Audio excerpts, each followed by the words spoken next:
ஓம் சாய்ராம். இது மாதவராவ் தேஷ்பாண்டே அவருடைய வீடு. இங்கேயும் பாபா வருவார். நிறைய நாள் இங்கே வந்து தர்ஷன் கொடுத்துருக்காரு. இங்கே வந்து சாப்பிடுவார், அவங்க வீட்டில் இருப்பார். இதெல்லாம் நடந்திருக்கு. ஸோ பிளேஸ் இதுதான். ஸோ இது லாக்கில் இருக்குது. அவங்க வெளில போயிருக்காங்க. இது ஒரு சின்ன ஒரு லேன் தான். இது இந்த லேனில் வந்து மாதவ ஷாமாஜி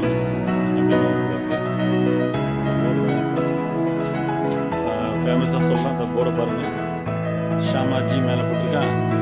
அதுதான் சின்ன கல்லின்னு அவங்க ஹிந்தியில் ஒரு ரோடு. அதில் வந்து ஒரு பிளேஸ் இது. ஷாமாஜி ஹவுஸ். ஷாமா தான் வந்து பாபா பயங்கர ஃப்ரெண்டு.